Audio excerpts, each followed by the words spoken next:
Hello, Janesville, and welcome back to Park Place Views, the monthly program that aims to keep Janesville residents informed by highlighting the people, places, and partners of the City of Janesville. As always, this program is brought to you by the City of Janesville and JATV Media Services. I'm your host, Amanda Gilbert, Communications Specialist in the City Manager's Office. In last month's episode, we sat down with Recreation Director Shelley Slapak and talked about all the fun fall and winter programming happening in the city. Today, I'm looking forward to being joined by Megan Dillman, the Marketing and Outreach Coordinator for CASA of Rock County. With the season of giving quickly approaching us, I thought it would be a great time to have Megan on to talk about the different ways CASA helps and how we can help the children in our communities.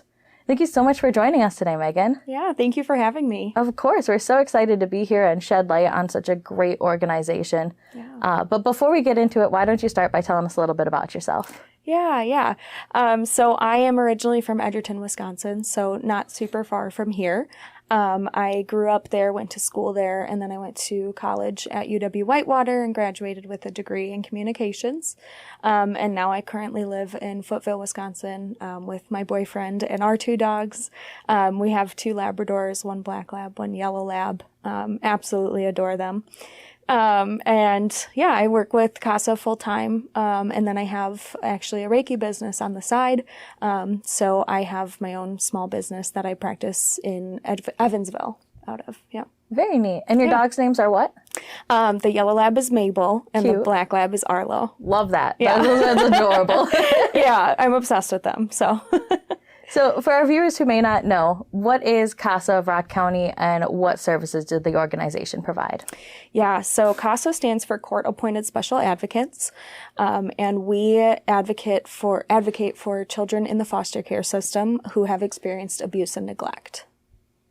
And before we started filming our episode today, you and I were talking off the air, and you've been there since June now. Mm-hmm. And you started as a volunteer, but what drew you to be a part of CASA of Rock County in the beginning? Yeah, so before I learned about CASA, I worked in corporate in a manufacturing facility and I was in HR. And our executive director, Sandy Johnson, she came in and told us all about CASA and the mission and vision that CASA has. And I said, you know what, that's what I want to be a part of. I want to be a part of something more. I feel like I have more to give to the world.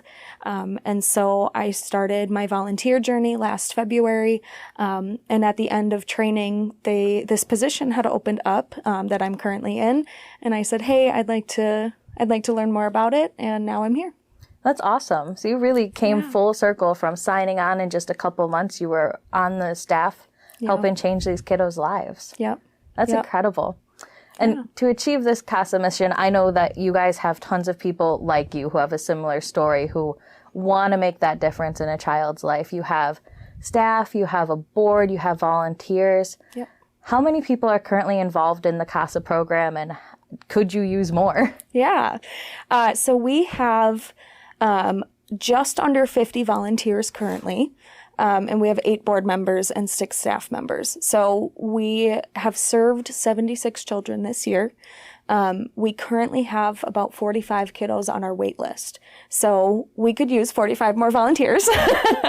But yeah, we're always looking for people who want to volunteer with us, who want to be on our board, people who are just really looking for a good organization to be a part of. Absolutely. And if people are interested in volunteering with you guys, how do they apply and go about the whole thing? Yeah, so you can go on our website. It's casarockcounty.org, and they can apply online. Otherwise, they can reach out to us as well via email or Facebook or anything like that. Awesome. So easy peasy for folks. Super easy. Awesome. You mentioned volunteer training. Can you tell us a little bit like what that's about so folks know what they're walking into? Yeah, so the training to become a CASA can be rather extensive because we want to ensure that the volunteers fully understand the complexities of the child welfare system and the laws that define the role of a court-appointed special advocate. So the training is meant to fully prepare the volunteers to make informed and objective recommendations to the court and to ensure that the children have the support that they need, the services that they need, and that they have a safe and stable home as soon as possible. And that's so important too, because you mentioned it's a 10-week-long training program. Because this is so much more than just hanging out and spending time with a kiddo. This is you're really lending your voice to these kids in need. Absolutely. Yep. And that's exactly what we do in the courtroom. We make sure that they have everything that they need and that we are providing as much support as we possibly can. Awesome. Well, I know that people really support you guys, but not everyone has the time to sign up to be a volunteer. Are there other ways folks can support CASA's mission? Absolutely. Yes. So there are a lot of different ways, right? If you don't have the time to volunteer, we do have events throughout the year that people can sponsor. People can donate to us. We have what's called Heroes for Hope, where you can donate a monthly donation, an annual donation, and that can all be found on our website. But yeah. Awesome. And when people donate monetary donations, how does that money help you guys? Yeah, so that money goes towards mainly recruiting, training, and supervising the volunteers so that we can get the best possible support and advocate to the children. Amazing. Another way our residents in Janesville might know you guys is through your Pinwheel program. Can you tell us more about that initiative? Yeah, so the Pinwheel Garden happens every year in the beginning of April. It's out in front of the courthouse, so it's all in that courthouse area. You might know it as Music at the Marv. So it's all right out there. So it happens every April, and we keep them up throughout the month. Each pinwheel represents a child abuse or neglect report that is reported to the county every year. The pinwheels also represent the whimsical and loving childhood that every child deserves.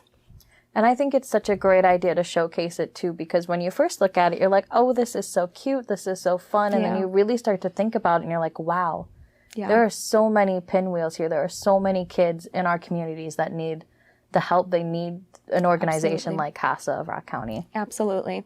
And every year in April, we look for people to come out and put out the pinwheels with us. So it's a wonderful big event to really raise awareness for what CASA can do.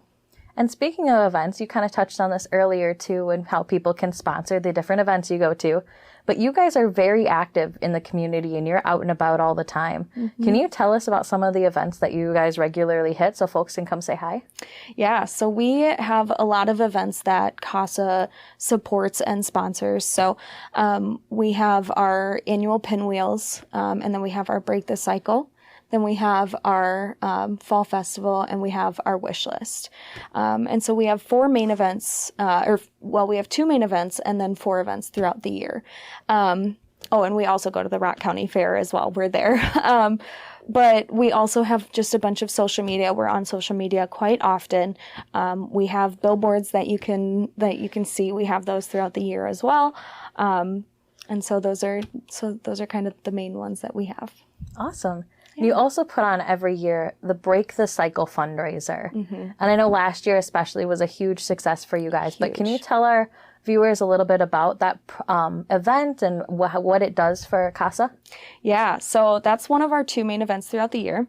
To kind of paint the picture here, so CASA is primarily funded by a federal grant as well as our local United Way program. But those funds don't generate the revenue that we really need to continue our mission. And so we have 2 main events that we have throughout the year. We have the Break the Cycle and we have Fall Festival. And those help supplement the funds that are needed to maintain our ability to advocate for the children in the community who need us the most. And so the Break the Cycle event happens every May. And in addition to it raising funds that we need to support our mission and to support our work, it also is a wonderful way to honor and recognize the businesses and the individuals who have went above and beyond for us throughout the year. And so this event also has, is really a time for us to show and raise awareness for the work that we do, the mission that CASA has. And we usually have an impactful speaker who can help shed light onto the difficulties that children in foster care face. So our Break the Cycle event is a wonderful time for community members to come and listen to CASA and really understand what we do, and to also make donations to help us support that mission and to keep growing and to keep helping the kiddos that need the help. That's incredible. I think I saw you guys raised upwards of $50,000 this last year. Yep. And that's just incredible. It's a true testament to the Janesville community and our other neighboring communities coming together to really impact these children's lives. And I think that's just great. Yeah, it's amazing. The support that we have from the community is really outstanding to see. Another way the community can come together and support you guys, and this is really coming up, we are rounding the corner to Christmas and the holiday season. Yeah. You touched on it a little bit earlier, the wish list program. Can you tell us what that is and how folks can be a part of this program? Yeah, so the wish list we actually have underway now. We just started it up a couple weeks ago. So the wish list is a way for us to give back to the children and the families that we serve. And so each family gets or each advocate takes a wish list to the child, to the children that they serve, and whether it's whomever the children are placed with, whether it's the the foster parents, the biological parents or relatives, they help the kiddos fill out the form of the child's needs and the child's wishes, if that's something that they are able to do at the time. And so the advocates will take those filled out forms to our local businesses and sponsors and individuals who choose to sponsor, and these sponsors go out and buy these gifts for these kids and these families so that they can have a good Christmas. So it's really an impactful event. Yeah, that's super great. And you said the wish lists go to sponsors and businesses around town. So if you're out Christmas shopping and you see one, you can pluck it and really make someone's day, right? Yeah, so the sponsors would need to, if they wanted to sponsor, they'd have to reach out to CASA because we hold on to all of those wish lists. And so if they wanted to sponsor, you could reach out and say, hey, I really want to sponsor a child, a teenager, whatever the case may be, and we can get that to them. If we're filled with sponsors, we always need other things like reusable bags that we can give to the families or stuff like that. So there's always ways that you can help. You're not turning anyone away. We'll take all the help we can get here. Yes, absolutely. Yep. Wonderful. What is one thing that you want folks to know about CASA of Rock County? Yeah, so being a CASA is really impactful work, but it can also be a really challenging volunteer opportunity. And so even though it's challenging, we've had a lot of our advocates say that it's, yes, the most challenging volunteer experience of their life, but it's also the most rewarding. And so it can be hard, but we are here to support you. We're here to be through it with you. And it'll be extremely rewarding to be a part of the CASA team. Yeah, the volunteers won't be alone. The kids won't be alone. There's a great support system there for everybody involved. Exactly. Wonderful. Yeah. Well, we are just about out of time already. But before I let you go, if folks are interested in looking for additional information, how can they reach out to you or find it? Yeah, so you can always go to our website. Again, it's casarockcounty.org. On there, you can find my contact information.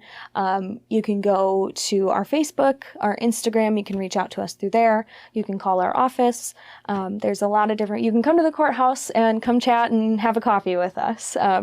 So whatever you'd like to do, there's a lot of ways that you can get in touch with us. Great. Tons of options. Yes. So no excuse if you want to volunteer. Exactly. Yep. Exactly. Well, awesome, Megan. Thank you so much for joining me today. And I think it's safe for me to say on behalf of myself and the community that we really appreciate all the work you and the other volunteers and staff and board members of CASA do. So thank you so much for coming on. Yeah, thank you for having us. We really appreciate it. Yeah, of course.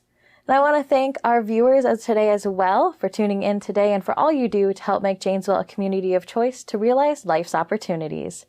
I invite you to stay connected with the city by following us on Facebook, X, and Instagram, signing up for notifications from the JPD via the Nixle app, and signing up to receive city press releases by visiting janesvillewi.gov/email lists. For Park Place Views and the City of Janesville, I'm Amanda Gilbert. Thanks for tuning in, and we'll see you again next month.